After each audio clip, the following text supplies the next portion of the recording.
construite sous Charles Quint. Nous pénétrerons dans Lecce par la porte Napoli. Dans la région, l'huile d'olive est d'une délicatesse extrême. Dans cette maison, le grand ténor international Tito Schipa répétait tous les jours.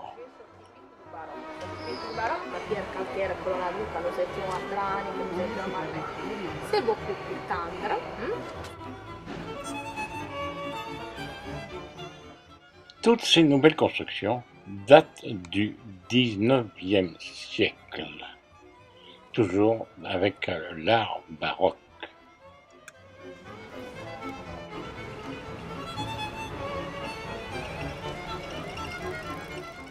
Les façades ont de jolis balcons et la pierre est travaillée pour faire d'excellents motifs.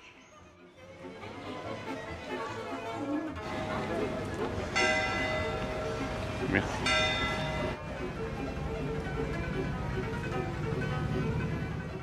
Quelques pas et nous sommes sur la place face au Duomo.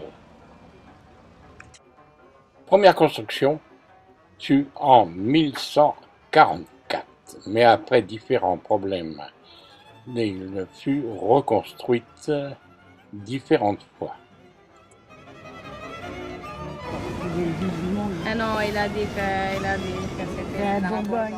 Ayant pénétré à l'intérieur du Duomo pour admirer les colonnes et certaines peintures, mais c'est un peu sombre.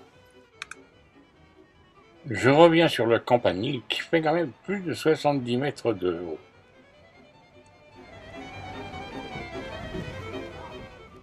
Encore nous découvrons une porte de bronze. Au XVIIe siècle, le campanile fut construit et d'une hauteur de 5 étages.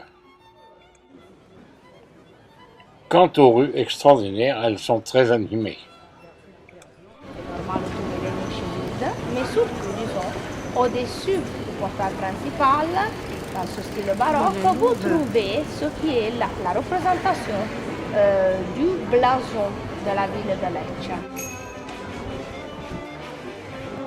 Mais surtout de distribuer toutes les richesses, les locaux, les bâtiments, tout ce qui était les anciennes choses du clergé.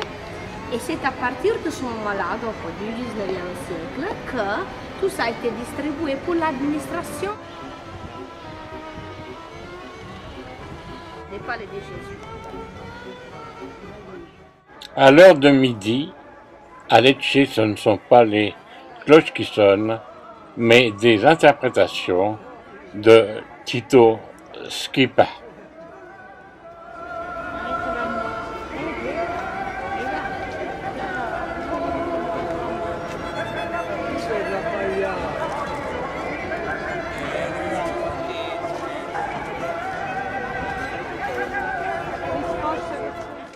C'est en 1929 que fut, suite à des fouilles, redécouvert ce théâtre romain qui aujourd'hui est toujours utilisé pour des représentations.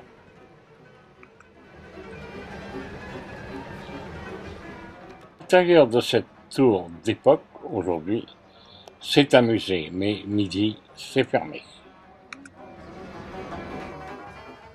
Avant le déjeuner, nous irons faire le bénédicité à Saint-François le Pauvre. Saint-François le Pauvre.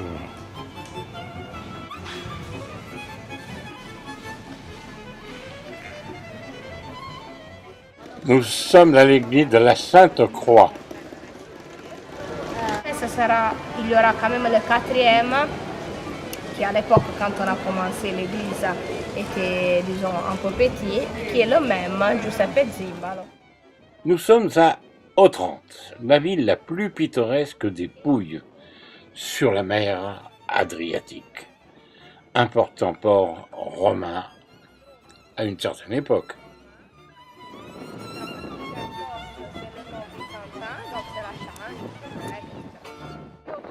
Sur ces lieux, autrefois coulait une importante rivière, aujourd'hui une place.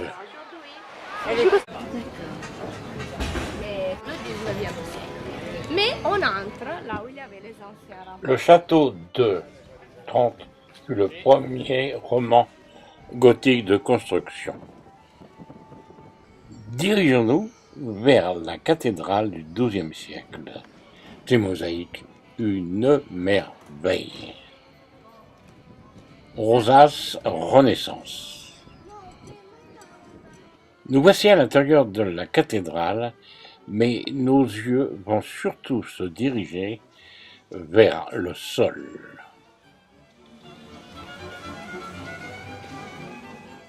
Le moine Pantaleone en fut l'instigateur. Nous voici devant des scènes relatant l'Ancien et le Nouveau Testament.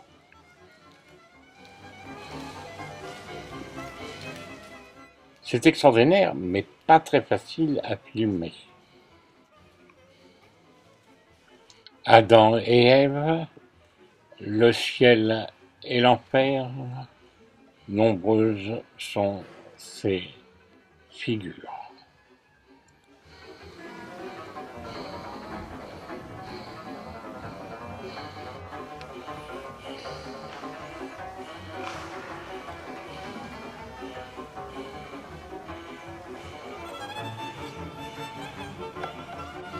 Alexandre le Grand.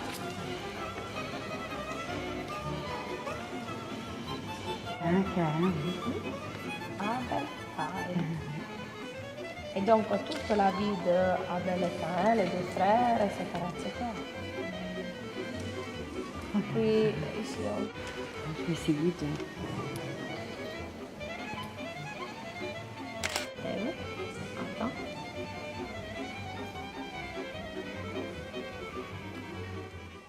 De toute façon, on ressent une influence byzantine.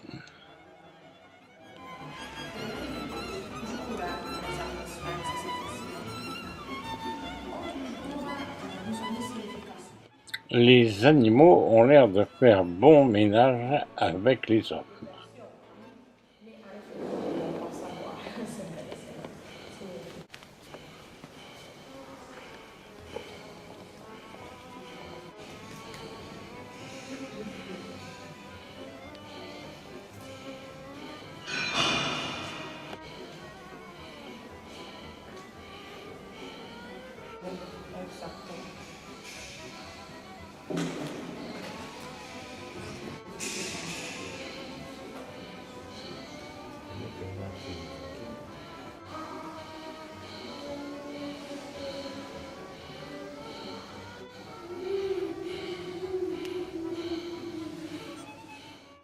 Avec Adam et Ève, le péché originel a été commis.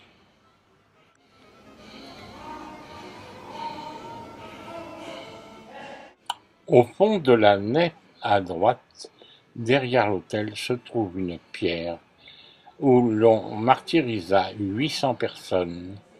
On leur coupa la tête, on scia l'évêque, et tout cela par les islamistes de Mahomet.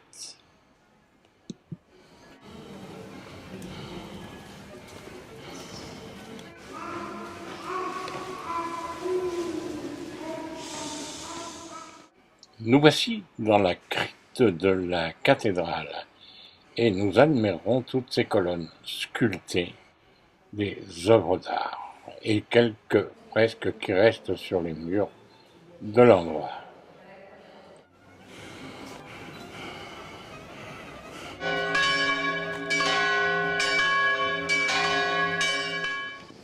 Dominant la mer, le château de défense de l'époque de Charles V.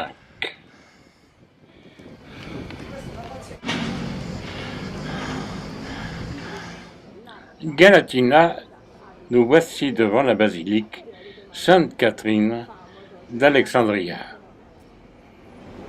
Faites les photos. Superbe sculpture du Christ avec ses apôtres. Elle fut construite entre 1384 et 1391. Construite en style gothique, l'intérieur sera surtout consacré par ses fresques sur les murs sur la vie de la Vierge.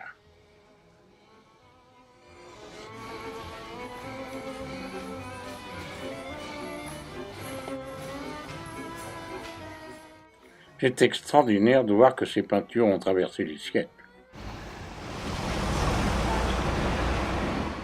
À quelque distance, l'église Saint-Pierre et Paul. Construite en 1633 sur un ancien bâtiment grec. Petit village de pêcheurs construit en bordure dans la mer Ionienne, à regarder la couleur de l'eau et tous ces bateaux de pêche qui rapportent des fruits de mer, comme vous allez le voir dans quelques instants.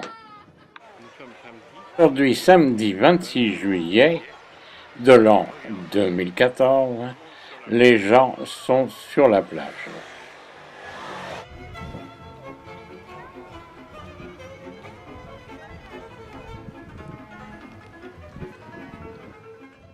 Et très rapidement, un petit tour de ville avant de rejoindre devinez quoi. Dans un moulin à huile ancien, en sous-sol. Déposés dans des dépôts accessibles par de petites fenêtres, afin que l'humidité et la température constante sous la terre en augmentent l'acidité.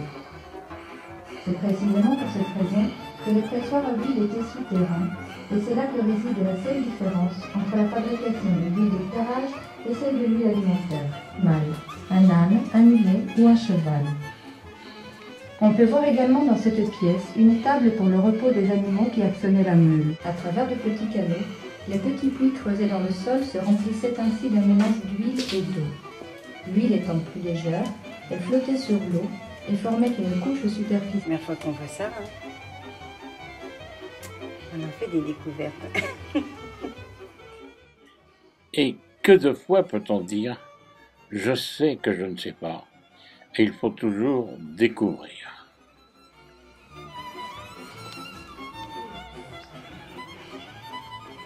Là, c'était les tables. Retour au grand air pour découvrir les magasins présentant tous les produits régionaux, en partie les huiles diverses et délicieuses, tant réputées sur la planète, l'huile dépouille d'Italie. Sans oublier les variétés de pâtes et d'assaisonnement de sauces.